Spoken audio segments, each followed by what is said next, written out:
What is going on, everybody? Welcome to another episode of the Embers. We have a really fun special guest, Paul McCusker,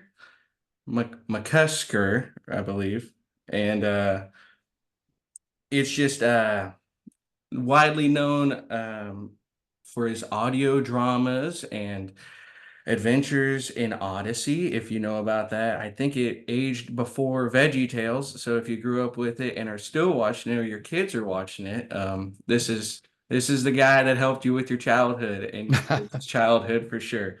I believe wrote at least 300 episodes of it, so super cool, and helped with a audio drama of the Chronicles of Narnia. So super cool there. And Mm, C.S. Lewis at War. So mm. all these fun things, and I'm excited to dive into this with Paul McCusker.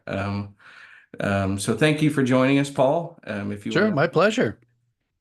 yeah, give us, if I didn't do you justice, feel free to jump in and give everybody a bit better understanding of yourself. But No, that's about it. Yep. okay. Adventures in Odyssey and focus on the family radio theater. We did dozens of productions. Screw Tape Letter was one of them as well, as alongside Chronicles of Narnia and lots of others, and my work now with the Augustine Institute doing a lot of radio dramas and kid shows and stuff. So yeah, Yeah, that's that about it. I think that's a decent summary. Okay.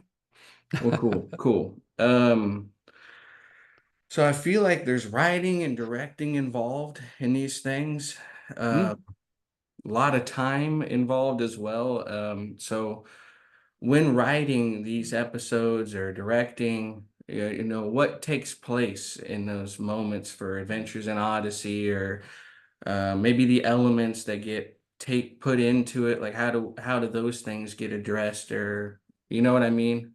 Yeah, well, I think what you're talking about is basic storytelling in whatever form you do that. So, I mean, if you're whether you're writing a novel, a play, audio drama, TV, film, whatever the case may be, there are certain disciplines, of course, that are specific to the thing that you're writing. You know, the rules for writing a novel or a play or whatever, or have their own inherent rules. But at the core of it is going to be storytelling. You know, which is going to be hopefully compelling characters and a captivating storyline, whatever that may be, whatever the premise is.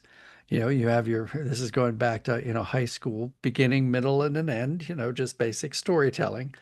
And whatever the project is, it's pretty much the same. It's going to follow that, like with Adventures in Odyssey and any of those kinds of stories. I was basically following that rule. And now we had an established world for Odyssey, the town of Odyssey, and the people who inhabit it.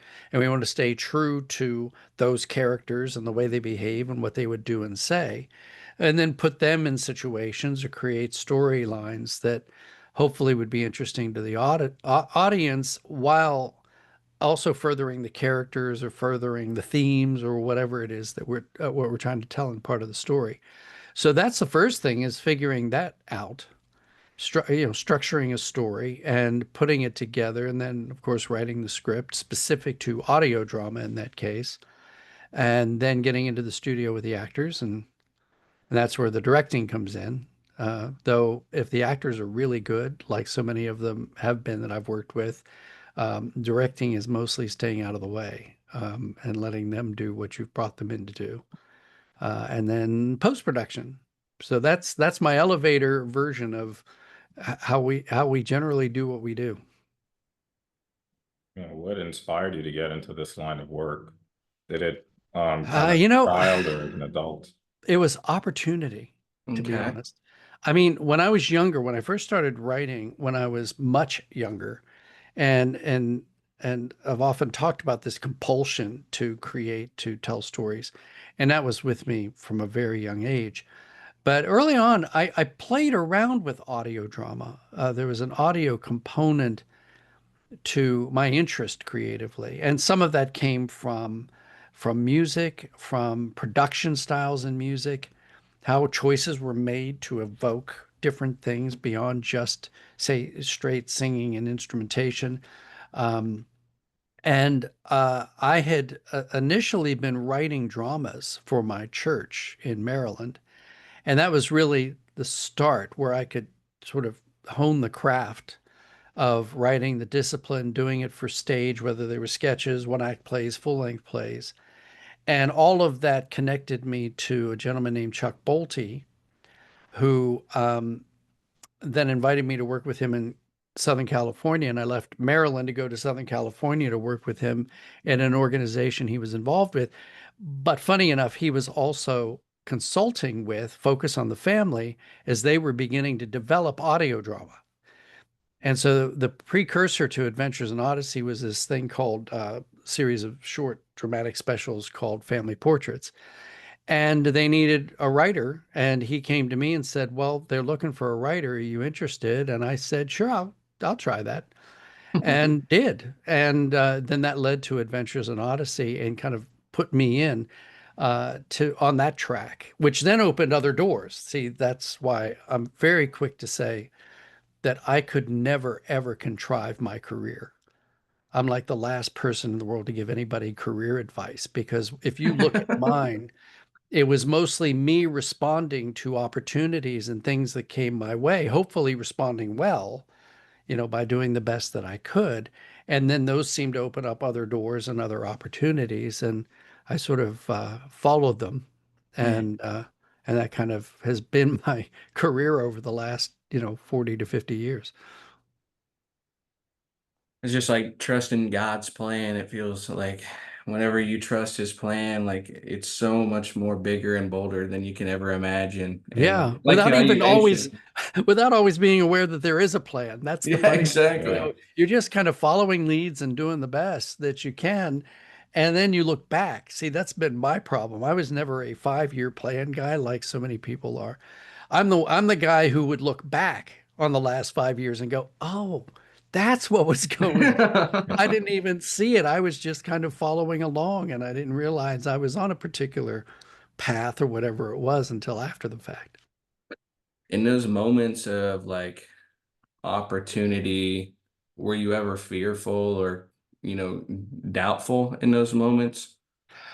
Um, to be honest, no. And part of that is because I don't know, God seemed to give me an awfully nice safety net Cool. through kind of regular employment. You know what I mean? I only had one or two situations where I was sort of in between two things and wondering what was going to happen. And then I just went ahead and kind of grabbed the opportunity or reached for the next ring or whatever the acrobatic, expression would be um, as I was reaching, letting go of one thing and reaching the other. But throughout it all, I mean, I've been truly blessed in the opportunities and the fact that I've spent the majority of my adult life uh, getting paid to do my hobby. I mean, and there are just lots of great and talented people who don't get to do that. And I can't explain it. And I'll be the first to say it's not fair because there are people who are a lot more talented than I am out there that probably deserve what I have and better. But it's providential that God allowed these things to happen so that I could do what I do. Mm. So honestly, I don't know that I was ever nervous or worried in terms of the trajectory or in terms of where things were going. I'd really have to give that more thought in terms of. I mean, I just don't know what else I would do. See, that's the other problem. I don't know that I'm particularly maybe work in a bookstore, but I don't know what else I'd be equipped to do if I wasn't doing what I'm doing now. That's so humbling, like the way you word things. Like, well, just like how you're mentioning, like just um like how there's more people talented. And I'm not saying that by any means. I'm just saying like how that was how what your vision is and how you see through that is very humbling. So I think that's really cool and I don't know, just open-minded, I guess. Like I don't know how to Well, word. it's sincere. I mean, I'm not trying to fake humility on this. I'm just aware of it. I know it. Yeah. But see, that's also one of the mysteries because, you know, you can talk to best-selling writers. I've talked to some best-selling writers, of which I'm not one, but when you talk to people who've been New York Times bestseller lists, things like that, and then you ask the question, so the book that did the best for you, was that your best writing? Uh, And the answer is often no, I don't think it's my best book. But it happened to be the one that struck the chord. It happened to be the one that hit at a particular moment. That's almost like, forgive the crude analogy, it's like winning the lottery. You know, and that's why I can say that truthfully, that there are talented people out there who, for whatever reason, in their relationship and the way God is working through their lives, has them working on other things, has them living a different life. And it's fascinating to me because it's hard to explain. mhm. Worthy artists, worthy, and I mean of any art form, who is virtually unknown or discovered after they've passed away or something. And they wind up in a position that I guess in the sense of fairness, you'd go, they deserved better. You know, oh, if only people knew how talented they were, how Mhm. good they were, you know. But then that's where we as creators, we as writers and artists have to decide how we measure success. You know, how do we figure out whether what we're doing we would call a success? What's the parameter for that? Is it souls brought to Christ? Is it financial gain? Is it just being able to pay the bills? So, you know, my family has a roof over their head. I mean, how do we measure success? And it's a good idea to know what that is when you're starting, as opposed to much later, because then you have a sense of whether to be disappointed or not. May be part of it. Yeah. So how do you measure success? Has that changed from when you started versus now? You know, I'll be honest. I don't know that I've ever really figured it out Hmm.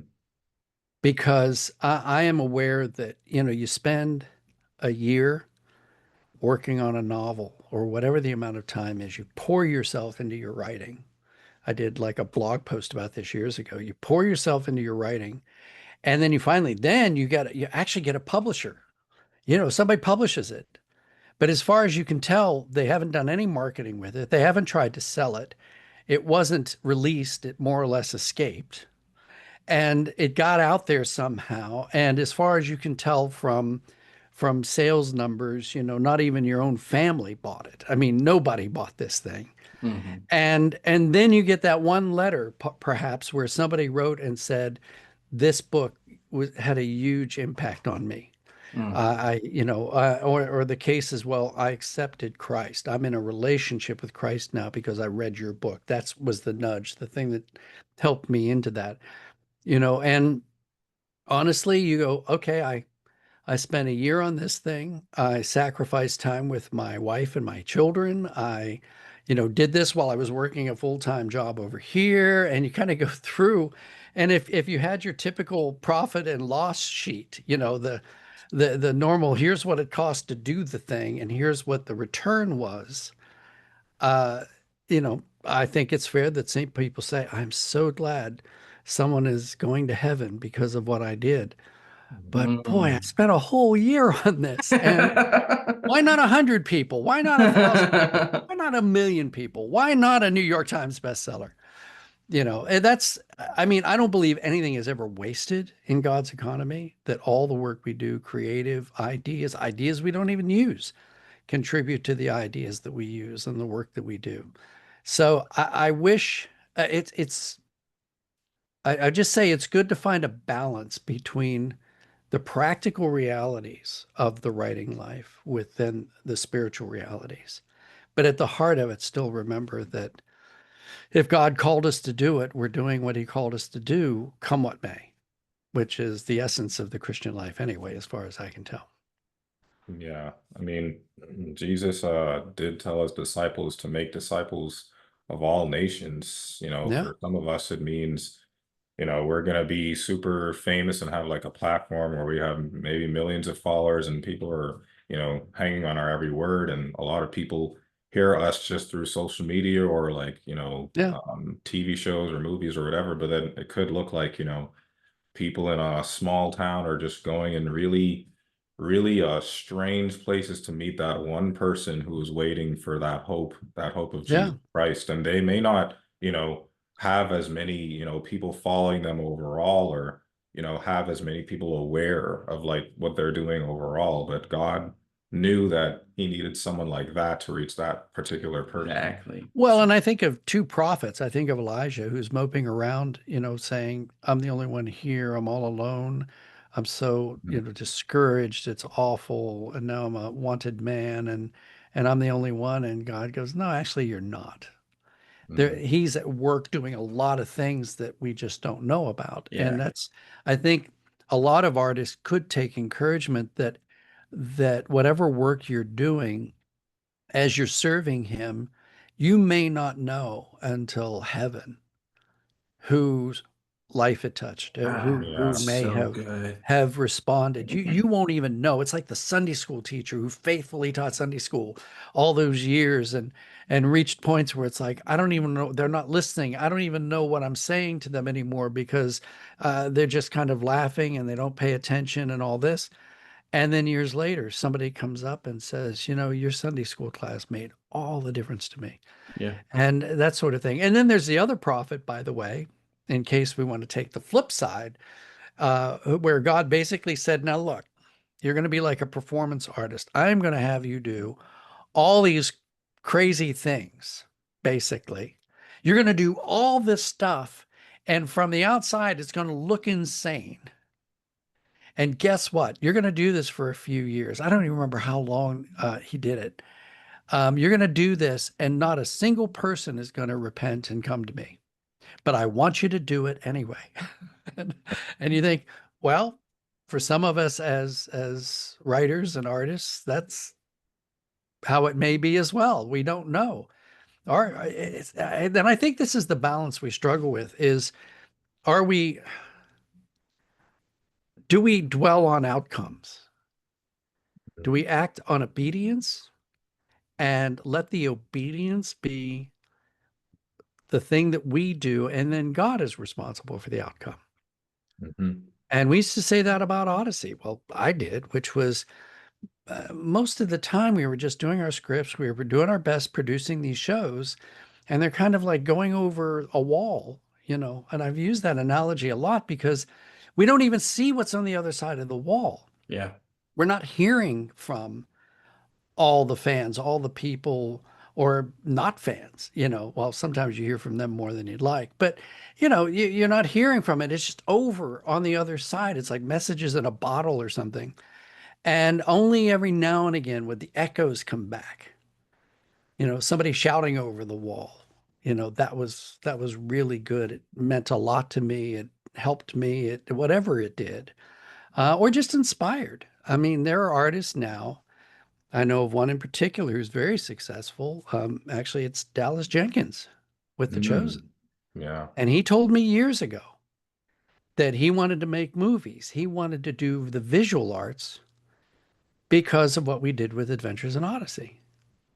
And Wow. that was like the first time I ever got even a hint that the unintended consequence of working on Adventures in Odyssey was that it might actually inspire another generation of artists to Mhm. do and perhaps surpass anything we ever envisioned, you know, And much look like the how story of big. Billy Graham's Sunday school teacher, who Billy Graham would credit for everything that Billy Graham eventually did.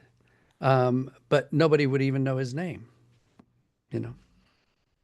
Yeah. Yeah, that's crazy. Like considering, how big the chosen has become and how many lives that's touched. You just wouldn't have known, like when you were making the Adventures of Odyssey, what Yeah. would happen like years and years later. So Yeah. yeah. I think Well, that's and a it's unreal now. There's a point where it feels unreal because I'm here in my office and I'm still writing and I'm still doing the work I believe that God has called me to do without constant engagement or attachment to what's happening out there with it.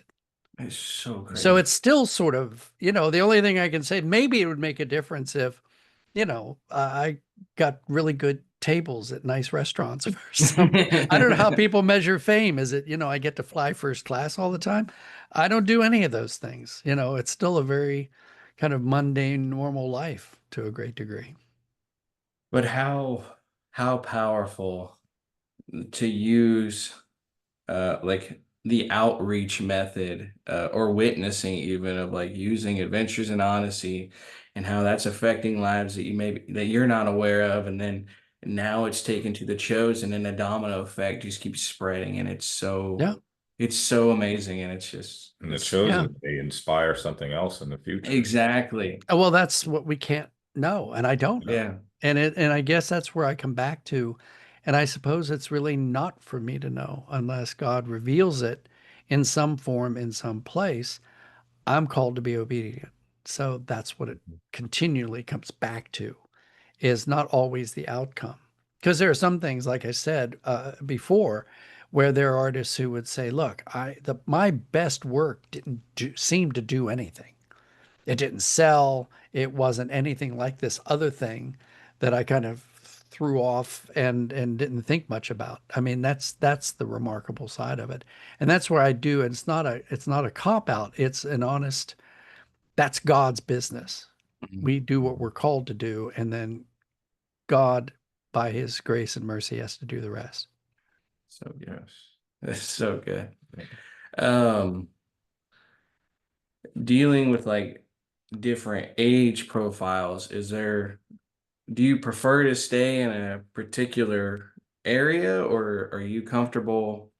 I mean, do you know what I mean? Like, Yeah, oh no, I am ADD and I've been bouncing around. My entire career is, I mean, if you went onto Amazon and look up my name and then you see what I've done, I am all over the place. hmm Which I once had an agent and it drove him crazy because it was like, nobody knows how to pin you down.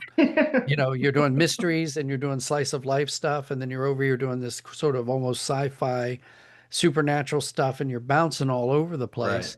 And I went, well, I keep working on things that I find interesting. And so I wouldn't advise people to do it the way I've done it. There's a whole lesson on branding and, things that are all the talk now, just how you register and what people expect from you if they see your name. But yeah, for me, it's been all over the place. And the funny thing about writing for me is like if I'm doing an adaptation, a historical drama, the life of Bonhoeffer or St. Francis or whoever, while I'm in the middle of that and I'm doing the research and I'm trying to stay true to the character and the time and everything, I'm a bit of a purist about this stuff. Um, Somewhere in the middle, I always think, oh, I just wish I could make this stuff up. I yearn to be able to work on a project where I can just make it up again. And then when I'm in the middle of working on a project where I get to make everything up, I'm wishing that I had the parameters of some sort of thing that was already sort of set for me in terms of, well, I have to follow this line. I have to do these things to do honor to the subject, that kind of thing. And so if I'm writing for kids, so often I'm writing for like that 10, 11, 12-year-old age range, then I'm wishing I could do a grown up thing. And when I'm working on a grown up thing, I'm wishing I could be writing for kids again. So I think I'm always sort of wishing for the thing that I'm not working on. Sometimes, not always, but sometimes. That's funny. Yeah, that's crazy. I guess with writing so many episodes or directing or leading, did you ever feel, I think you mentioned at one point, like mundane or burnout, or how did you prevent that? How did you Um, that's a good question. I mean, I've never really had. It's funny. There's writer's block, right. and then there's writer's fatigue. And I finally found out the difference between the two. Writer's block, which I'm not aware of ever having, but writer's block is where you're looking at a blank page and you just don't know what to put on it. Now, for me, a form of writer's block has been um, trying to decide an approach to what I want to do. Like if I'm working on a novel and I go, okay, should I do this first person or do I want to do this third person? How do I want to approach this? I know what the idea is, but now I can't quite, and I get stuck trying to figure out how to approach it. Um, so writer's block is looking at the page and you got nothing. You just can't even think of what to put on it. Writer's fatigue is when you know exactly what you want to put on the page and you just don't feel like it. You just can't bring yourself to do it. Hmm. And so it's not like you're blocked creatively, you're blocked from doing it because of a lethargy. It could be fatigue, a literal fatigue. It could be depression. It could be any number of things. But I've read about writers having both, not necessarily at the same time. Um, I suppose if I've ever suffered from anything, I think I've occasionally suffered from writer's fatigue, because I do tend to write a lot, and sometimes I'm not paying attention to whether or not the machine is out of oil. Mhm. The oil light came on, and I didn't pay close enough attention to think I really need to pull over and get this thing replenished, or this thing's going to seize up and break, or whatever the case may be. Yeah. So that's kind of how it works. But I understand. I mean, in either case, the answer is essentially the same, which is you need to step back. Just step back. I mean, some argue you work through it, and that's true. And by the way, if you've been paid, you're being paid a salary, or you've been paid in advance a publishing contract, and they've given you money and you have a deadline, there are some writers who would just say, you know what, you just got to work through it, whatever it is. And a lot of times the answer is you step back, and other times you do work through it in the sense of just sit down and write anyway, even if it's gibberish, even if whatever it may be. Just write what comes to mind and just pour it all out. Turn the editor off about whether it's good or bad, or should be structured better, or whether phrased better. Just get it out there and kind of muscle through it. And then often, if not always, there will be a breakthrough. Then suddenly the brain engages and says, oh, wait a minute, I think I know what I need to do here. And I ran up against a problem and now I know how to fix it. You know, this is how I could fix it with the plot or with the character or whatever the case may be. So sometimes stepping back, taking a deep breath, and sometimes really just pushing through. It's just a matter of discerning which is which. And of course, one's spiritual life, prayer, study scripture, look at the great writers in scripture and the Psalms. There's just so much that we have available to us as Christians that not only help us as Christians, but also as artists and writers and whatever. Yeah. Um, I know for me, like we both did discipleship, completed a discipleship last year. Mm, And one of the things that I took away from that was the importance of Sabbath rest. mm. Because, like it's not really something that we like, yes, like I guess you can say Saturday is like the Sabbath that most of us would consider our Sabbaths, but a lot of people still tend to just do a bunch of things on Oh Saturday. yeah. Like, just fill up their schedules and do a bunch of things that you wouldn't do like on weekdays. And I just found myself not actually resting from like the work week on Hmm. Saturdays. Instead, I was filling it up with chores or like doing laundry or grocery shopping and things like that. And I realized that I actually need, maybe it's not going to be Saturday every week, but I actually need to like sit back and kind of chill and spend more time with God, like to like set aside like Right. a time during the week where I spend more time with God, Yep. and meditate with him, or just like resting from physical activity, whatever it may be, getting more sleep, whatever it may be. So I mean, I think Yep. that's definitely something that God intended, like when he created the world, was showing us the importance of resting, that we're not built to Well, and continue with resting, a lot sleep. of people perceive resting as just strictly sitting still and doing nothing. There are Hmm. a lot of things that you can do with a Sabbath time, that will serve that. And I know it ranges. You know, some people say, "Look, I use my Sabbath time to sit down and journal. I use my Sabbath time to write letters to people that I love that I just don't communicate with enough. I turn it into a devotional time. But the other fascinating thing, as you were saying, that makes me think, because I'm so ADD that being inactive sometimes is hard. Hmm. But my family used to know that I was about to take on a major writing project because I would rearrange the furniture. Oh They'd yeah. come home from wherever and the furniture would be rearranged, or I'd be rearranging the books on the bookshelf, or CDs, or movies on the shelf, or so I'd be reorganizing.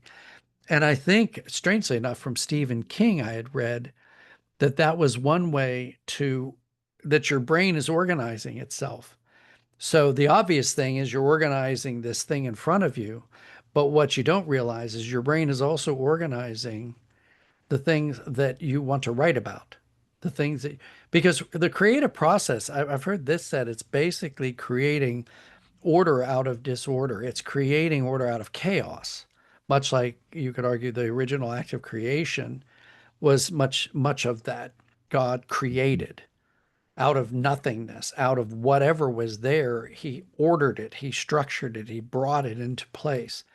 And it's the same thing that sometimes we have to let ourselves do mundane things. I mean, vacuum the carpet, or clean Yeah. something up, or organize the garage, or do something that gets your brain off the thing that you're thinking about, which would be the work, the writing, to Yeah. give your brain a chance to reorganize.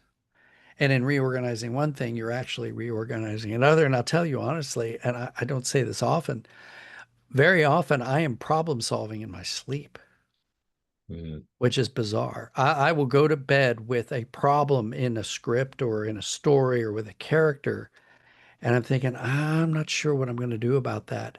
And I wake up the next morning, and usually while I'm getting ready for the day, having a shower or getting dressed or whatever, suddenly it's like, oh, I know what I need to do. I know exactly what I need to do.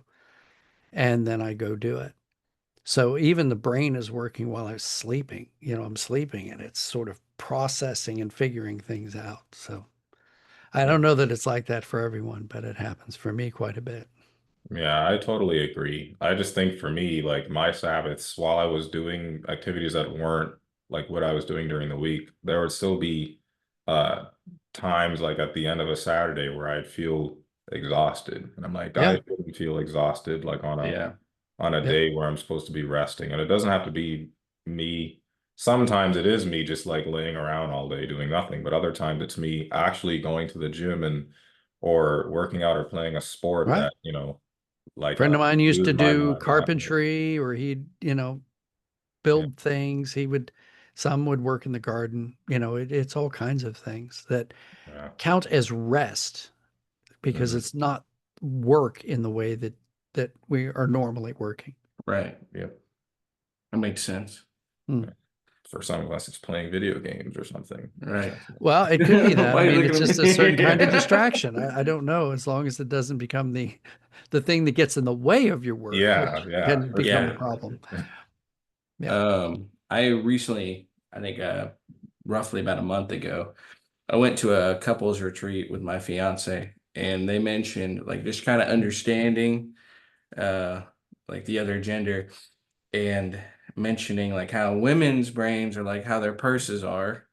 You know, you reach in and you try and find, like, she's like, oh, grab my lipstick, and you have no clue where it's at, but it's just like, Yep. and it's talking about like how their topics they shift fast, where like men's, like, we have a backpack, we know where everything's at, we're very more organized, whereas like they'll it's a tendency where they'll change topics fast, and Yep. we're not ready to move on quite yet, you know what I mean? And when you Yep. mentioned that, I was like, okay, that makes sense. Like Yeah, I saw a video of somebody was talking about that basically his analogy was that women's brains were like spaghetti. It's just, and he was talking very serious neurologically. He was talking about how the wiring goes. It's like spaghetti, whereas men's brains tend to be more compartmentalized, to right. the degree that in those compartments, there is one space where there's sort of nothing.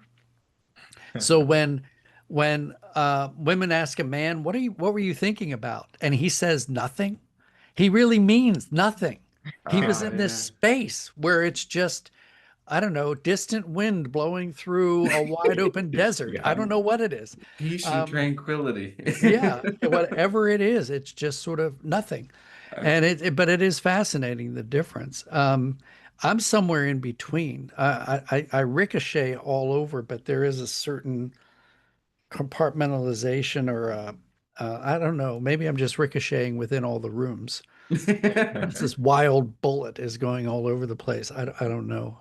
It is fascinating. I can't tell you how many times we're like I'll say like I don't know.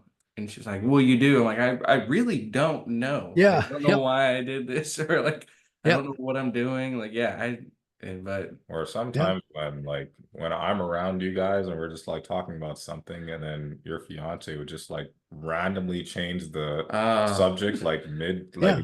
mid sentence and I'm kind of like, where'd that come from? what? Yeah. Like how do we We're get talking talking about the about this? Bible and then all of a sudden we're talking about like spaghetti or Or something. Yeah. she just asks a question that just completely throws me off. I'm like, oh, I guess we're talking about But see, it is funny because something. there is a sort of ADD thing to that. I'm not saying that women are, but for example, we could be talking about something and my mind would go to three or four different directions that are connected, but it's not obvious how it's connected. And then I have to kind of work to bring it back around if Yeah. people have the patience to see how it connects back around. And I think that's part of it. A lot of times it's just a reminder. You're in the middle of a sentence and she suddenly thinks of something that it is seems a random connection, but is in her mind it is connected. And so she goes there. Yeah. And then maybe that even opens the door for some other thing or Yeah. the string of spaghetti or whatever it is, ball of yarn. But yeah, I don't know how it is for everybody. I wouldn't want to use a broad stroke on that, but it's fascinating because obviously the discussion is how women also work at a more intuitive level.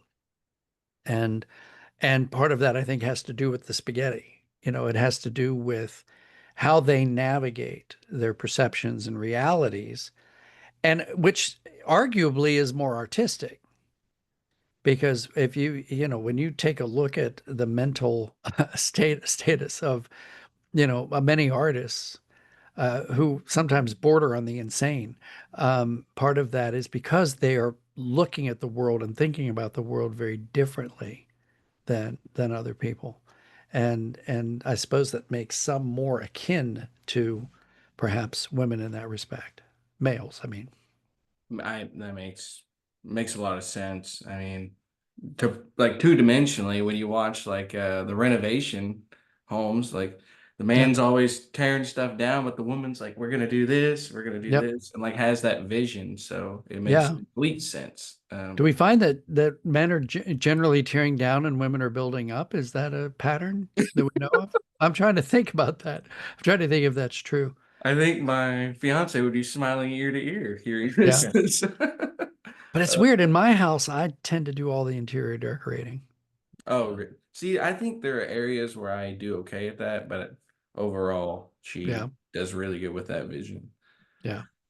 I guess a follow-up question, when writing like characters or that type of thing, do you take samples from people you know or maybe things that you've read? I mean, you know what I mean? Or and intricate them into characters that you've made or Well, I mean, most writers I know to a great degree are sponges anyway. And even if there wasn't a one-to-one relationship between, something they saw or somebody they met, there sometimes for some writers there is. They meet somebody and then they actually have put that person into a story, change the name in order to avoid the lawsuit. But it would be very weird if I said to somebody, look, this character was inspired by you. They would be mystified and probably offended because by the time I filtered it through the way I process and think about characters and what I need for a particular story or what I find interesting, it won't resemble them anymore anyway. So I hardly ever even, a lot of times I'm not even aware to the degree. It's not even a full character. It might be a particular trait. I heard a friend of mine was telling me the other day about this tour that they took of a city, and it was really cut rate, discounted, like the worst tour you could ever take, because the person would like point to a building and state the obvious about the building. It'd be like being in New York and they go, well, that's the Empire State Building, which is tall and goes way up, and you can see a lot of the city from the top of it. And it's really great. If you get a chance, you should check it out and then move on. It's that kind of, this is here's a statue by this local artist, and it's called the Chrysalis.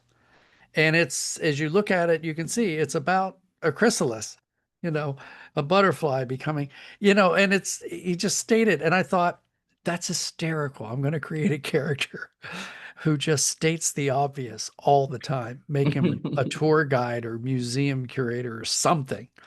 So sometimes it's attributes and characteristics rather than a full person. But look, I will take inspiration wherever I can get it, from life. I'm the guy who loves to go to the airport early. I'd rather be at the airport sitting at the gate than stuck in traffic anyway. So I will Yeah. be at the airport, and I'm just not in a creepy way, but I'm watching people. I'm watching the interactions. I'm watching facial expressions and how people are interacting with each other. And I just find it fascinating, sort of absorbing the humanity. And then it kind of feeds into either personal life experiences or other people's experiences will inform some of what I might write. I mean, it's like C.S. Lewis. C.S. Lewis did Horse and His Boy, and he did a whole description of the desert, and he had never been to a desert. And yet people who had been to a desert said, well, if you've never been there, how could you write that? You got the details so well, and it was a combination of information and imagination. I think he finally went years later. I think he took a vacation with his wife, Joy, years later that involved a vacation or a desert of some sort. And I think he actually felt like he had missed some things, which often happens to us. We make things up and we really close, and then you find those details that you go, if I'd just known about those details, that would have shown a much deeper understanding for the experience of the reader. I feel like that's common for the things that we're passionate about. Like, oh, like Yeah. if I would have just known this at this time, whether it's sports or, hobbies or whatever, I would Sure. have been, you know, I would have wrote this much better or done or would have been a better athlete at this point. But Yeah. I think that's, I don't know. I feel like I find myself doing that too. And I like, for instance, like editing or whatever else. And then I catch myself I'm like, no one's gonna care about that, or you know what I mean? And But see, no, and that's dangerous. I would tell any, don't ever assume they don't care about that. It makes all the difference sometimes. Um, I do try to write whatever it may be, especially if it's well out of my experience. I do try to write so that the person who has actually had that experience believes that I've had it. In uh, other words, and it's usually in the details. It's going to be in the details of whatever the thing is. I mean, it's like the cool. old expression, you don't have to be hit by a truck to know that it hurts, but you do have to be hit by a truck to know how it hurts. Mm. Yeah, And that that's makes the thing in my writing. If I'm writing about London during World War II, I worked on a novel that was set in London during the Blitz in World War II. And I kept trying to unearth the things that if you lived it, you would know it. And I remember, in fact, one of the goofier things was I had an American living in London working for the embassy in London in World War II. I spent weeks trying to find out what the average clerical worker at the embassy made. How did they get paid? And what kind of pay? Were they paid by the hour? Did they get salaries? What did they get? And I remember talking to somebody like, okay, how do I get into the government archives in Washington, D.C. to find out what that would be? And somebody actually said, "Now, Paul, you realize there are very few people left alive who are going to know the answer to that question. So why should you care? You can do whatever you want with it." And I went, "No, because there's going to be one person who's going to read this and they're going to know that I didn't do my work. I didn't do my research." And like, well, here's a goofy thing for you. Okay, so every house had to have sand buckets because if the German bombs fell on the houses in London and they caught fire, they had buckets of sand on every floor to throw onto the fire. Now, I don't know that that was effective. You'd have to have a lot of sand considering the fires. But very often they named the buckets. Huh. So it'd be like, "Run, get Bertha," and Bertha would be the bucket on the second floor or whatever it was. And I actually put that in the book. And That's I got a letter from a reader in Australia who had grown up in London during the Blitz and said, "I had completely forgotten about that detail until I read it in the book, and it brought back this rush of memories." And I think she said, "And the bucket we had on the ground floor was named Doris," That's something like that. awesome. Wow. And I think so. The who cares or why would anyone care? For me, it's I care. That's a big part of it.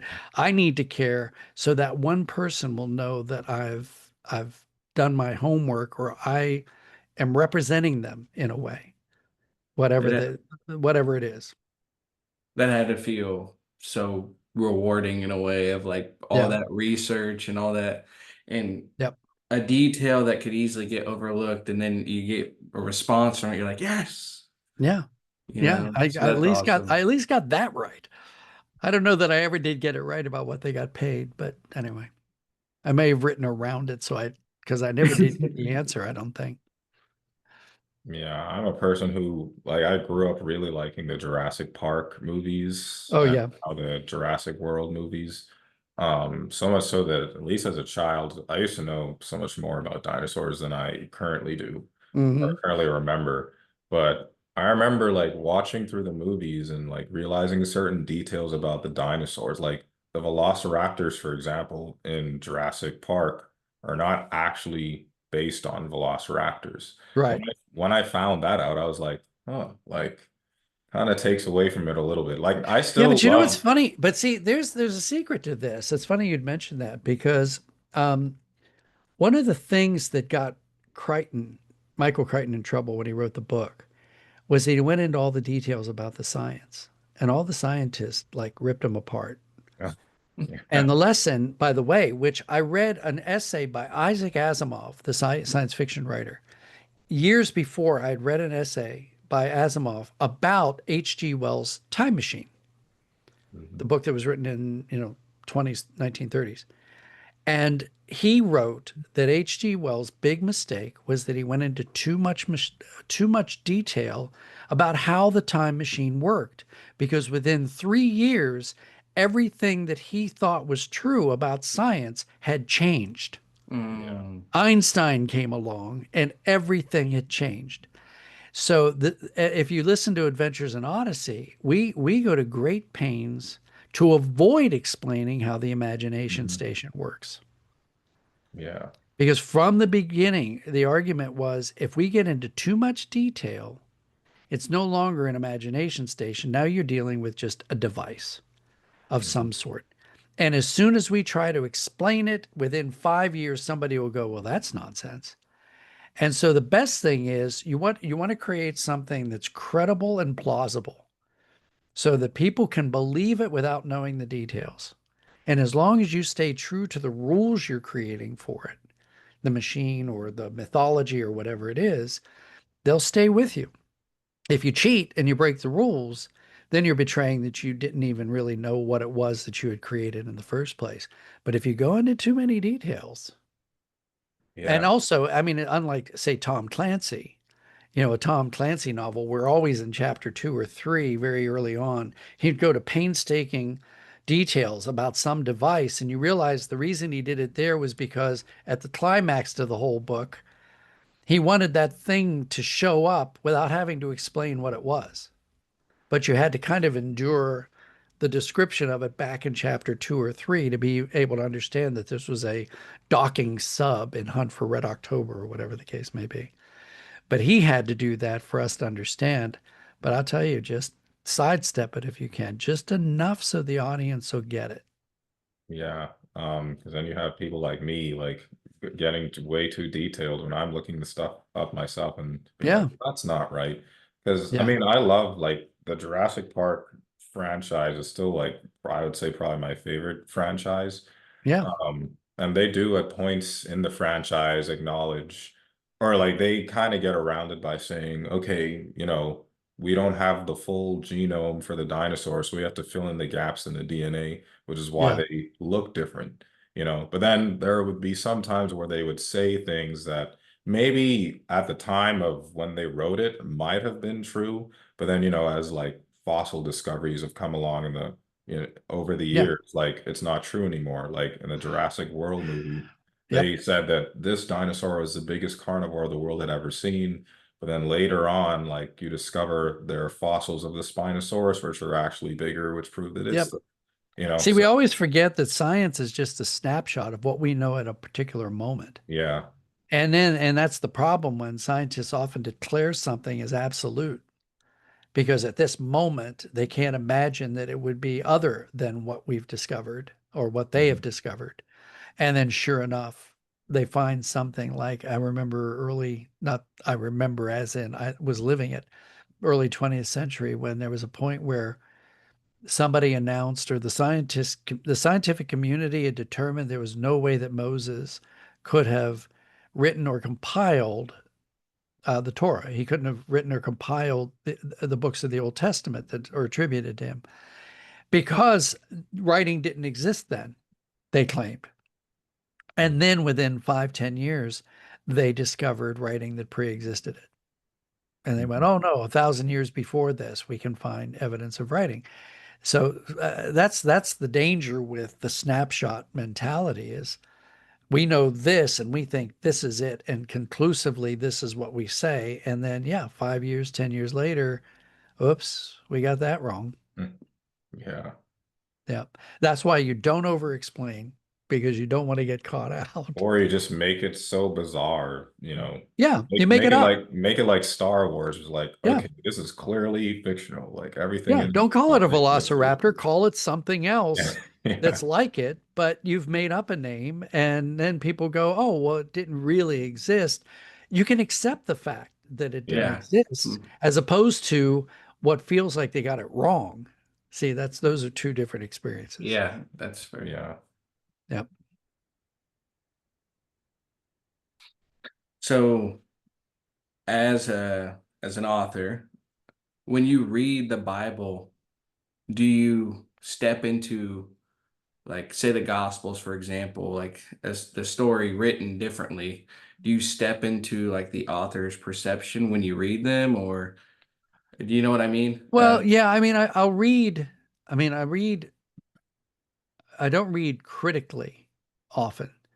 In fact, it's funny for me. I like if I'm watching a movie, if the writer in me engages because I'm trying to fix the movie, like, that wouldn't have been a problem if they had just changed this line this way, or if they just Right. did that, it would have been an easy fix. As soon as I start rewriting the thing that I'm watching or whatever it may be, that I know it's a problem because now I've stepped away from just being a member of the audience to being critical in some way. But when I'm reading scripture, it's not so much, it's not being critical. It's wishful thinking very often.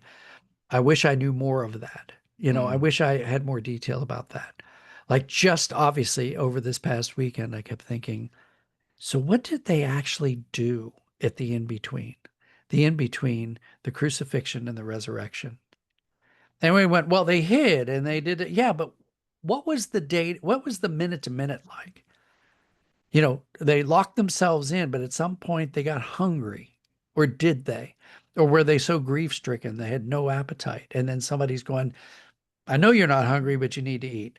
They're in fear for their lives because they think the Pharisees are trying to hunt them down, the authorities are trying to capture them.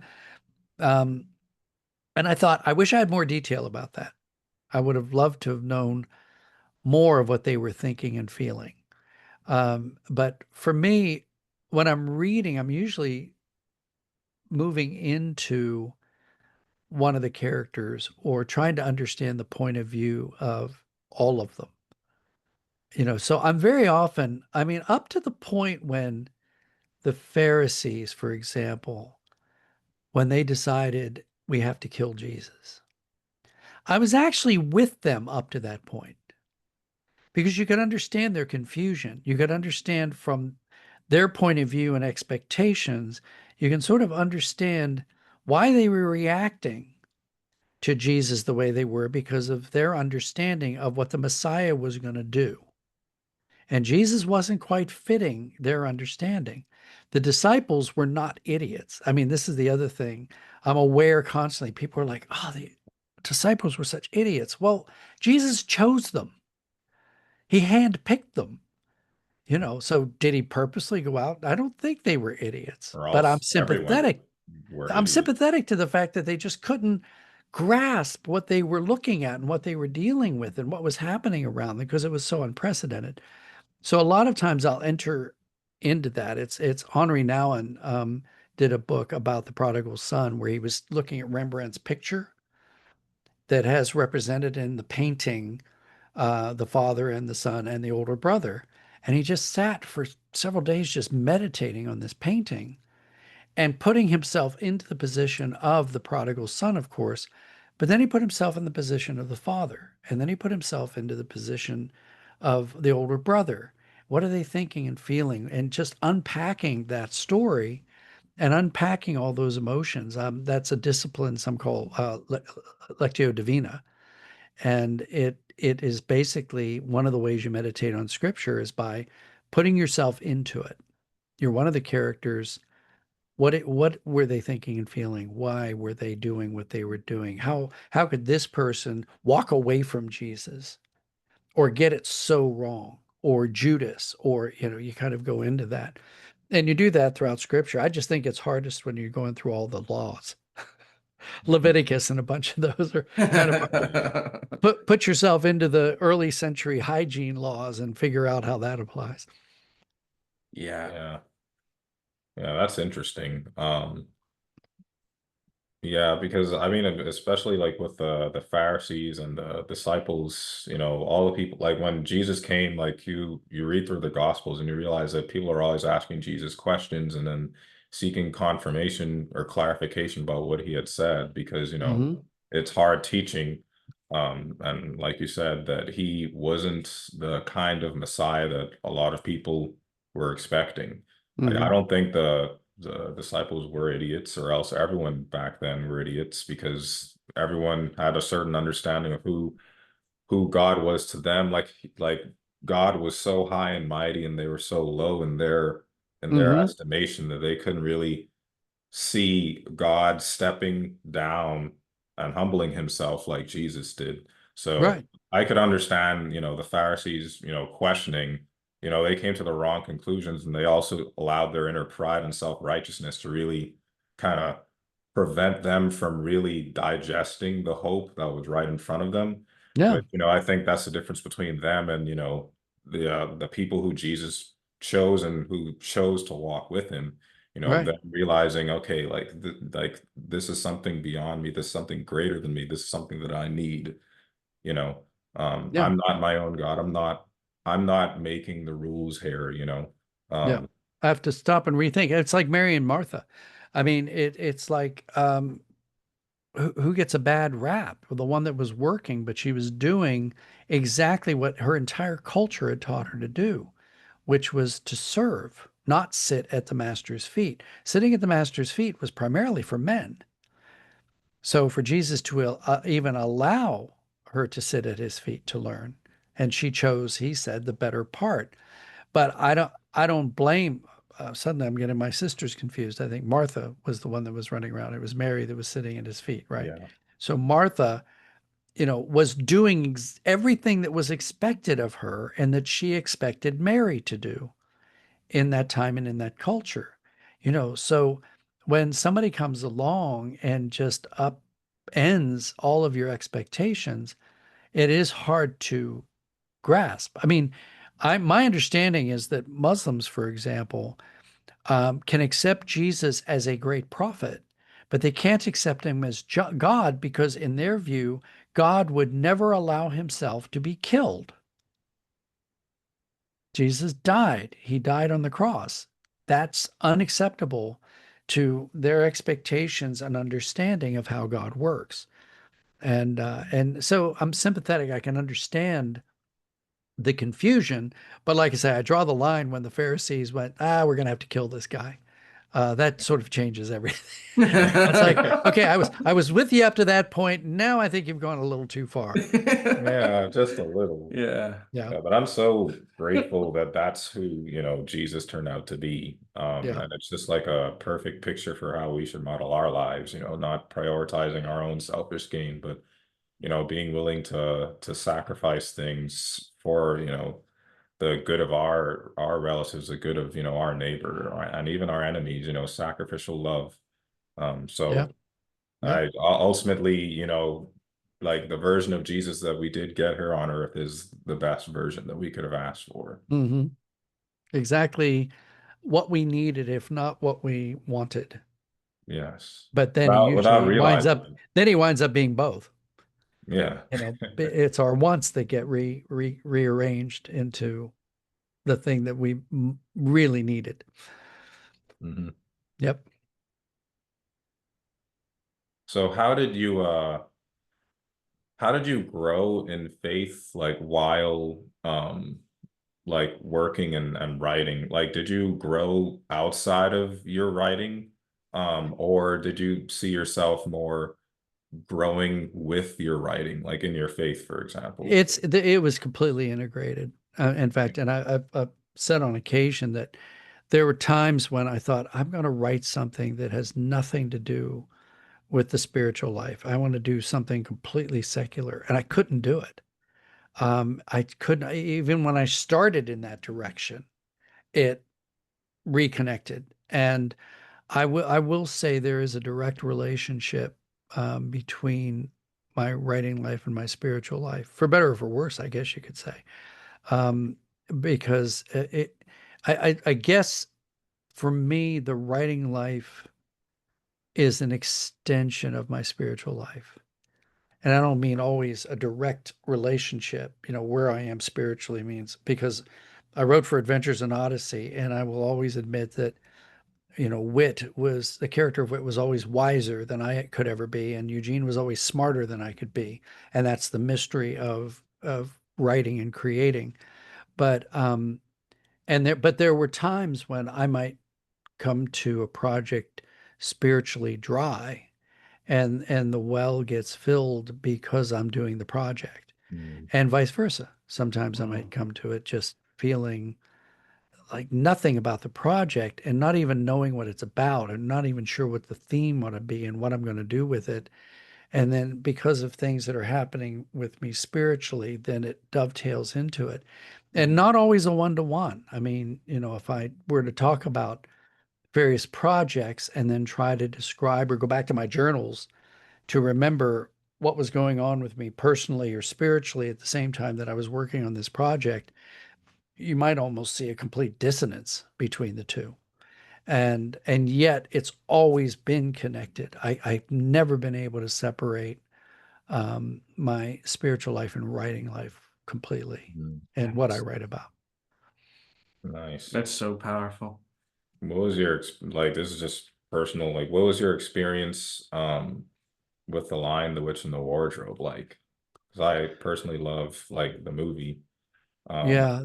Well, when we did the dramas, because we did all 7 books, oh nice. my memories of it. I mean, I didn't even read the Chronicles of Narnia till I was in my late 20s because my wife told me I needed to. And the reason is I was a bit obstinate because when I was in junior high and high school, everybody I knew, everybody said, you have got to read Narnia. How could you not read the Chronicles of Narnia? And it's just because they kept telling me I had to, I wouldn't do it.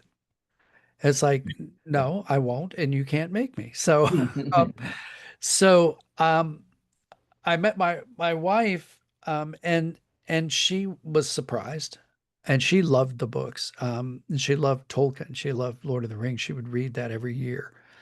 And in fact, even now she's on a trip, but she said, I said, "Are you taking, some good reading material?" And she said, "I'm going through the appendices, Tolkien's appendices for Lord of the Rings. I'm reading through all the appendices." But she had said, you need to read this. So I did. I read all 7 books and was deeply struck by them, as many people are. Though I have a feeling in God's good timing, I needed to read them as an adult. Um, at that particular time, because I was then working on Adventures in Odyssey.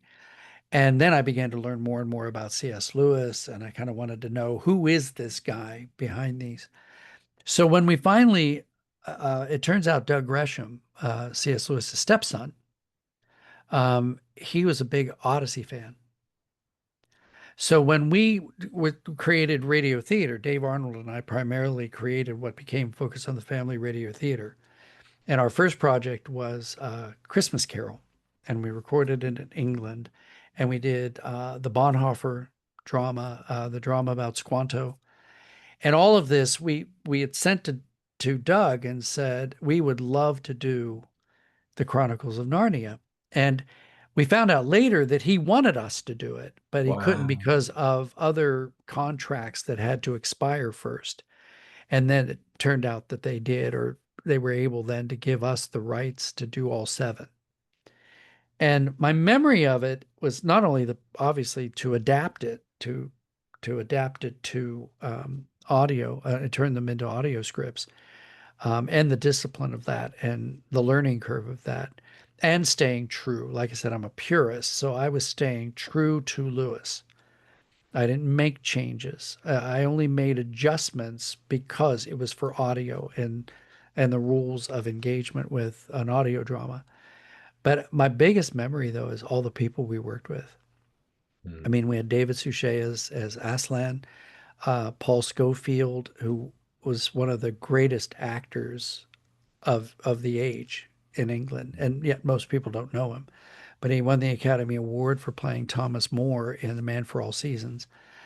To work with him as our storyteller, and then a cast of hundreds. In fact, just the other day, and I don't remember why, I saw a list of the cast for that we had worked with on all 7 books.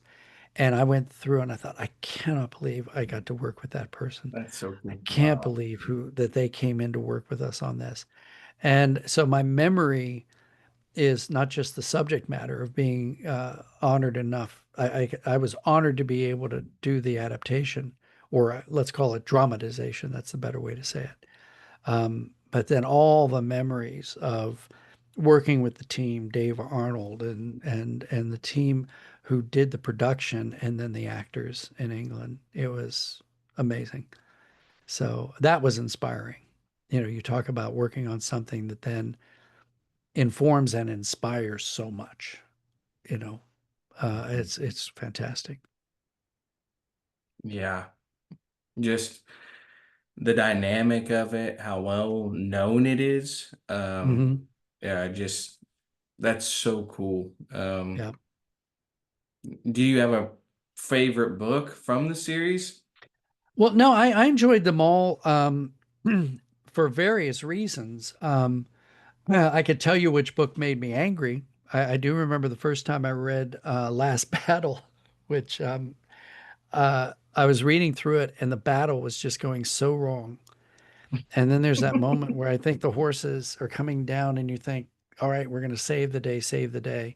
And then the dwarves start picking off the horses. They start um, just killing off what I perceive to be, the great moment of hope. Tolkien talked about that. Tolkien called it the eucatastrophe. A eucatastrophe was when things just can't seem to get worse Uh, than they are. And they do. If you watch Lord of the Rings, it's like it cannot get any worse than this. yeah. And then it does. And then it turns. And the wonder of the turn and how you feel when that happens and usually in a completely unexpected way. And that is what happened in there. Though ultimately you could argue the last battle was the ultimate what they call Deus ex machina. I assume, Deus ex machina is the old expression that when the Greeks, it means God in the box. Because what the Greeks would do when they were doing plays is they would get all their characters into tight corners. They'd get into trouble and everything was insurmountable. And the writer clearly had painted himself into a corner, and then what would they do is they bring a god down, one of their gods, Zeus, I don't know, whoever Mm, it would be. yeah. But they'd bring a god down in a box and they'd kind of wheel this box down, and the god would be in the box and he'd go, okay, enough of this. You're going to do this. You're going to do that. You're dead. You're alive, and you're going to marry her. And the god that they brought down, this mythological god, would solve all the problems and let them go. This is a simplistic version. And that's what they call Deus ex machina. That means this sudden intervention that arguably is unwarranted, and some argue it's a cheat. Like you've boxed yourself in, and generally the climax of any story is your protagonist does the decisive thing that affects the outcome. Mhm. So Last Battle sort of had that because there's a point where it just couldn't get any worse than it could get. And then Aslan just went, boom, okay, we're done. But the big surprise was he didn't come in to save the earth. He didn't come in to save that situation. He created an entirely new thing and took them into it. And so it's not technically a cheat. I'll tell you, one of the great Deus Ex Machinas is in Jurassic Park. Yeah. It's the T-Rex. Yeah, right at the end. It's like this has got to be one of the biggest cheats of any movie I've ever seen, because hey, you've got all of Literally your seconds characters away from. surrounded. They're surrounded. And who saves the day? The T-Rex that was trying to kill And them earlier. doesn't the T-Rex doesn't go for them either. Yeah, it doesn't go for them. He saves them by being himself. It's like, well, number one, how did he even get into the building? Yeah, That's one thing. And number all two, Zeus. then they even had the triumphant music. Yeah. They did the heroes music for the appearance of this thing that an hour and a half earlier was, eating goats and trying to kill the kids, but now Yeah. all of a sudden there's this, He's on and our team. Spielberg completely robbed the protagonist from actually doing the thing that your protagonists were supposed to do. That was a T-Rex in a box, basically. Yeah. It was Deus, yeah, Deus Ex T-Rex, I guess.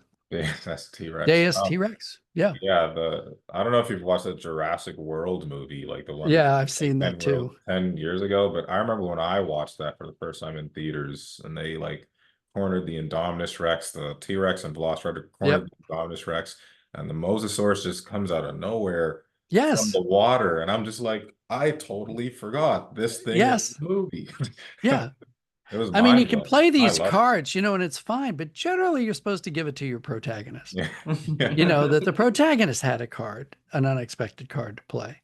I mean, the surprise in Tolkien, of course, is that Frodo succeeds, but then he gets there and he doesn't, because technically speaking, when Frodo and Sam go into Mount Doom, I'm sorry, is this a spoiler? Maybe I shouldn't be I don't telling know. this to anybody. You're fine. I'm I feel assuming like everybody I've must watched know this by now. Yeah. And the reality, as Tolkien plants the seed earlier, Gollum has a role to play, Mhm. but you just don't even know what that role is going to be. And it turns out that Gollum is the one who gets the ring into the fire, for heaven's sake. I mean, it's like those are the kinds of twists. So the protagonist has still got it there and he's still playing his role, but it's a forgivable, I guess you could call it kind of a forgivable cheat. Mhm. Because normally, like when they're saying, well, what's the climax of the thing and who's the real protagonist? The protagonist sometimes is defined as the one who accomplishes the thing at the end, right? Gollum, the So does that mean Gollum was the protagonist. main character the whole time and we didn't even realize it? So anyway, Well, that's I didn't cool. always I'm follow definitely the going to be same looking rules that we out. do. definitely going to be looking out for instances like that now that like you've articulated that situation. Yeah, Yeah.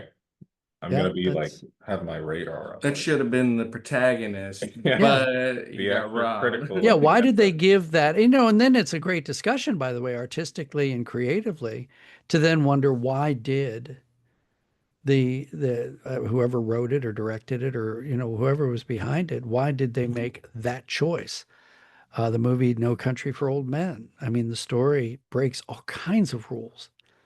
I can't even recommend anybody see it, by the way, because it's so violent.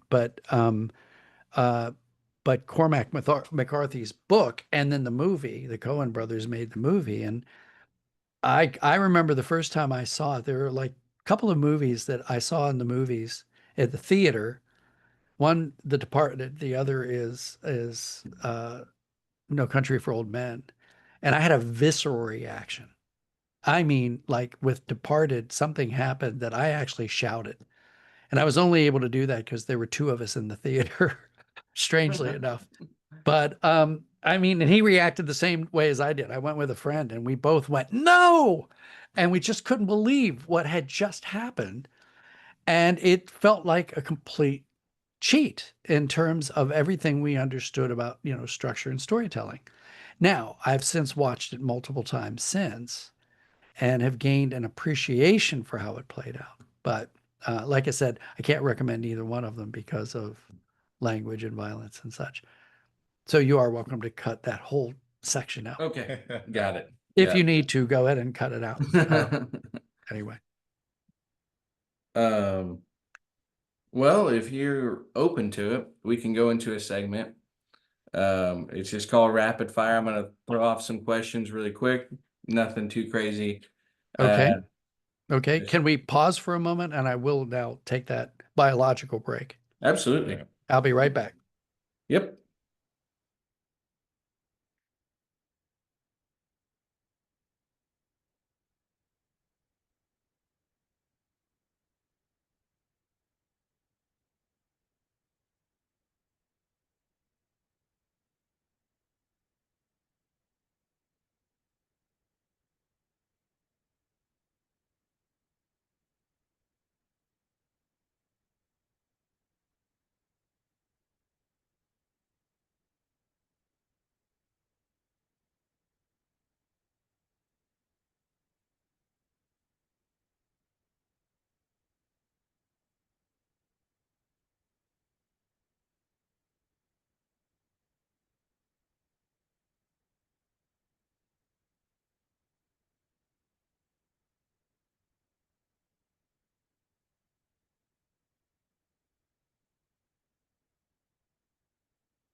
I think you should be.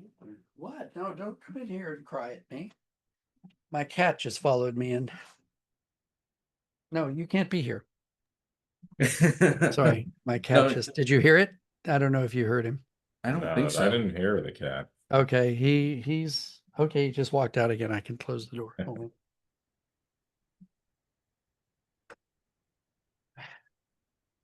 I think he's irritated because I closed the door and he usually comes in and just sits somewhere. And when I'm on a call like this, very often he wants to jump in my lap and just wants me to hold him. And while I'm talking, he thinks he deserves that attention. He doesn't. He Anyhow, doesn't. I guess I guess I so can rapid fire. yeah, you ready? Yep. Are you an early bird or a night owl? Yes, Yes, both. I Okay. am both. And Okay. the rhythms of writing are always seem to change. I have memories of some things I've written that I did almost completely at night. and other things where I got up, had my coffee, and went straight into it and would write until midday and take a break and then go back to it or whatever. But it really depends. Okay. So dog or cat person? It sounds like more cat, right? No, I love dogs, Okay. but my wife won't have them. Oh, The Mm. fact that okay. we even have cats in the house is a miracle. She doesn't like fur-bearing creatures, How many which do is you kind of have? funny. We got one for my daughter 8 or 9 years ago, and then we rescued two. This was my son's fault, but we wound up with two because they were brothers, and the mother had been killed by an owl. And so they were like 6 weeks old, and all six of them came to the house. And then it was okay, and then we had to hand them off. But the two brothers were so connected, we just couldn't bring ourselves to separate them. So we have now three cats, or have for the last 4 years. Though the two that are 4 years old are could be 1 year old. They're like Full of big energy. kittens. So yeah. So, but I am a dog. I know I'm a dog person too. I love dogs. Cool. Cool. Do you prefer pen and paper or typing when it comes to?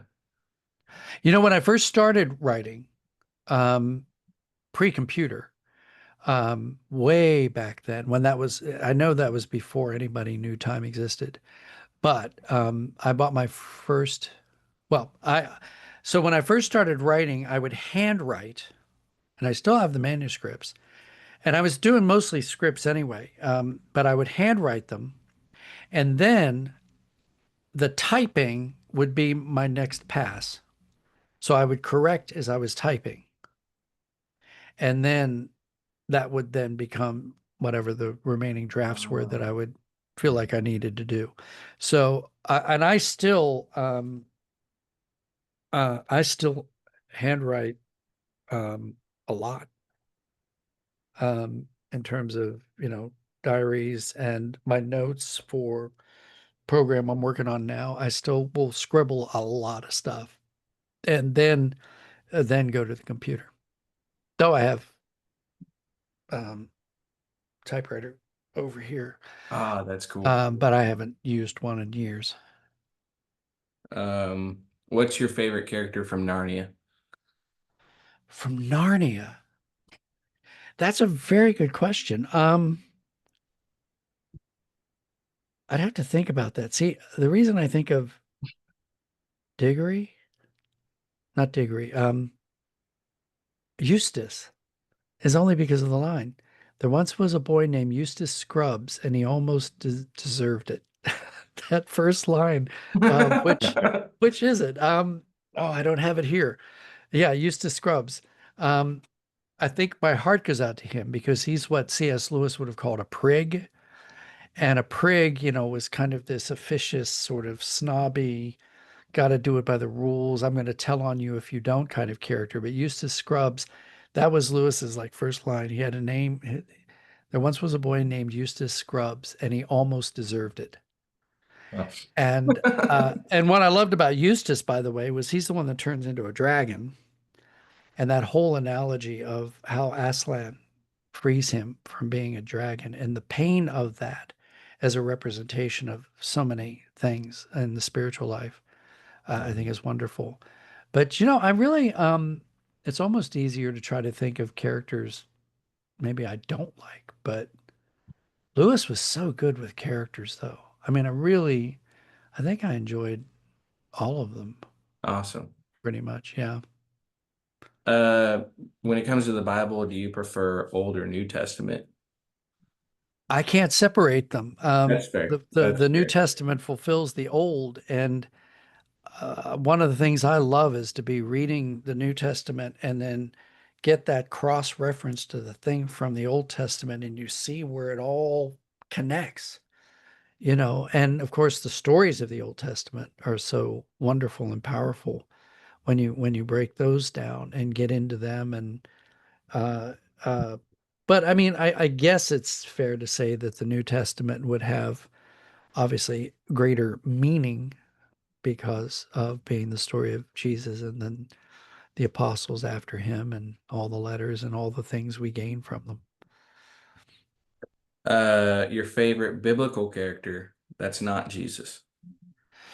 Um, well, strangely enough, I think I have, I shouldn't say strangely because I've written, I did a series called Passages where I told parallel stories to one plot lines to biblical stories. And I don't know. I think David to a great degree, but that almost seems too easy because I think David is popular for a lot of people. Elijah to a great degree. Maybe those two Those are more than great answers. anyone else. Yeah, I think. Um, no, those are great answers. Most common mistake young storytellers make. Um, wow. We're getting deep. Well, I'm just trying to think because arguably you could do a whole shopping list. So trying to figure out the most common. Uh, I was tempted. The thing that came immediately to mind was the temptation to overwrite, to try almost too hard rather than to relax into it. Um, but maybe the most common mistake. Well, now a couple of others come. One is not to write enough, because I always encourage new writers just write, just keep writing and don't throw anything away. The other is to read or to engage in what it is that you're trying to write. So if you're doing screenplays, then you want to read and watch screenplays for better or for worse. You want to see how the best and the worst writers do what they do. Same thing with novels, same thing with plays or whatever the case may be. And don't succumb to the arrogance of, I'm like the first person who's ever done this. No one has ever done this sort of a story That's before. good. Because the truth is, as we know from scripture, there's nothing new under the sun. And the danger was, and I remember doing this when I first started writing, it was like I didn't want to be unduly influenced by all these other writers who did things. And then I found that I was imitating them anyway without even knowing I was doing it because I wasn't creating anything new. And so I was writing something, and then somebody would draw my attention to the fact that this character I had thought was original to me actually appeared in a Arthur Miller play. Not Arthur Miller, but oh my word, Death of a Salesman. Now I've just gone blank on his name. This is terrible. Not Arthur Miller. It's not Arthur Miller. No, is it? No. Oh, that's embarrassing. I I do should know not this. know. I should know this. You can cut that part out. Okay. But yeah, so none of us are embarrassed because we should know this. Yeah, now I have to think about it. But that's a common mistake would be to ignore all that has come before you. It's there for us to learn. It's there for us to see how others have done it. We're part of a continuity, and to remember that we're not the first, you know. And I know the temptation seems with almost every generation, but more recently, that if it didn't happen before I was born, then it can't be important, you know. So, Um, when writing or directing, what's harder, starting or finishing? yes. See, Yes. it's funny about this. Okay, I was with a friend of mine who runs a writers group, and we asked the question among the young students, is it better to write or to have written? Mhm. And that was our question. And the answer was, oh, writing, writing. I love writing. I love writing. And the friend of mine, who's a very successful author, said to the class, but if that's true, then why do writers spend so much time trying to get out of writing? And everybody laughed, but it's true. Yeah. But I think it's both. There are times when I truly enjoy writing, and often when I am writing, I think I never want to stop. And then when I'm not writing, I don't think I'll ever be able to start again. But there is a great satisfaction to having written, to accomplish the accomplishment of finishing. and saying, okay, this is now done. I may have to clean it up. I may have to edit it. I may have to do things, but that first draft, knowing that there's more work to come. And then when it's done and it's out of your hands and it's in the hands of the publisher and you know, okay, the galleys are done, everything's approved, it is now getting printed. It's kind of it's a done deal. For better or for worse, it's a done deal. And there's satisfaction to that, just to know that it's finished. So, but it's both. But a lot of times writing can be painful, a painful chore, tedious, frustrating. It can be a lot of things. It's not always one thing. And so, yeah, for me, it's kind of both. I'm not trying to be ambiguous. That's the truth of it. Makes sense. Last one is what makes a story last forever? What makes a story timeless Essentially, yeah. would be all the greatest stories are about humanity. And which may seem strange, but even it's incarnational, in the sense that ultimately God became one of us. He became human. He had to enter the story as a human. And whether it's Winnie the Pooh, Toy Story, it doesn't matter. The essence of the best and most timeless stories are telling us something about ourselves, giving us Mm. insight. And someone, my father-in-law once, and he's no artist, he was a scientist, but his view was, well, as far as I'm concerned, if a story didn't make me forget my life or give me insight into it, then it's a waste of time. And I thought, that's about as great a rule as I think anybody had ever come up with. You're either entertaining people to give them an escape out of the troubles of their lives, or you're giving them insight into their lives, um, or hopefully both. And if it's doing both, then you're in the sweet spot. And I think that's what can make stories the most timeless, and to avoid the things that date stories. So unless you're writing about a particular time period, if you're writing in what could be any time period, we worked very hard with Adventures in Odyssey to make it as timeless as possible, to avoid what we called verbal bell bottoms, to avoid the things that would date it. So you'd listen and go, "Oh, well, that was clearly written in 1992 or 1989 or whatever." I will tell you the only thing that really betrays Odyssey's timing, that dates Odyssey, is the technology, because we just could not have foreseen or thought beyond. So you do hear episodes where a modem, the bells and whistles of a modem on a landline, you hear it. That's so Right. foreign to anybody, from the last 20 years. But for Odyssey, the technology sometimes betrays us. But other than that, we did everything we could to make it as timeless as possible. And I think that's it. If you're writing to the essence of humanity, um, then you have a fighting chance of making your work timeless. Because you look at Shakespeare, you look at the stuff that has. In fact, that's really the answer to the question: is just look at what's survived time. It's been What successful. stories? What is it that lasts, and what is it that made it last? And I would argue that it always seems to come back to the insight that it gives and offers about humanity. Wow. That's so good. Hmm. Um, that's I guess I can throw a fun one at the end. Okay. What's your favorite dinosaur? My favorite dinosaur? That's a really good question, because I was not a dinosaur kid when I was growing up. I mean, I was interested in them, but I didn't have that preoccupation with identifying them to that degree.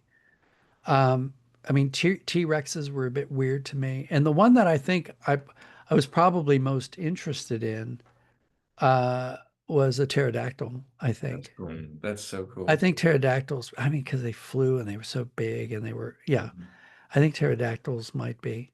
I mean, my perception of dinosaurs was from the original King Kong movie from 19, Oh yeah, 29 or 30 or I don't whatever. remember what those ones were called, but See, Yeah. I'm not nearly but as those ones, I don't think Well, they those, the big. pterodactyls, the pterodactyls Yeah, were the winged ones. yeah, And then the Sinclair gas stations for years had, and I don't even know what it is. It was the long necked one. the Brontosaurus or Is that a brontosaurus? Brontosaurus or What is I that? can't remember the names of the ones in King Kong because I know I'm pretty sure a couple of them were fake, like not Oh, yeah, they made them up based on some bones and guesswork about bones maybe yeah, that shown up. which might be what Jurassic Park should have done in some Yeah, instances, but yeah. yeah, Yeah, my favorite would be the Velociraptor, oddly. Like I complain about them not being real yeah. Velociraptor, No, but that was almost my number one. yeah. I like to say Velociraptors just so that people like know what I'm talking about, but I think Yeah. in reality it would be like a dinosaur called a Deinonychus because that's what they actually base them off of. Oh, I okay. know me saying that would just confuse people, so I just say Deinonychus. yeah. Yeah, no, the Velociraptor. Yeah, and the line that we even quote in my family, we'll sometimes drop it in, is when the character looks and realizes that he's been cornered, that he's surrounded by them, and he says, "Clever girl." Yeah. And every now and One of the again, we'll most just do clever iconic when ones. something like that'll happen, because we often are surrounded by velociraptors in my house. But there is that moment when you kind of look and you go, "Clever girl." So I think my respect for that, and when it taps its nail, when it's Hmm. being impatient Yeah. and it just taps, there's some just great moments with that. Yeah. Absolutely. Well, we can pray out, but Okay. thank you so much for joining us. I've had a great Yeah. discussion and Oh, my fellowship. my pleasure. It was great to be with you guys. Lauren, would you be so kind? Yeah, sure. Heavenly Father, King of Kings, Lord of Lords, we thank you for this table. We thank you for this podcast, this conversation. We thank you for the listeners. We thank you for speaking to us and through us here today and continuing to guide us through our lives as we go our separate ways. We just pray that you bless all the ears listening to us, that you bless us in whatever endeavors that we decide to embark on. And we just pray that you continue to fill us with your Holy Spirit. And we thank you for continued success in all of our lives. We ask this in your heavenly name, we pray. Amen. Amen. Amen.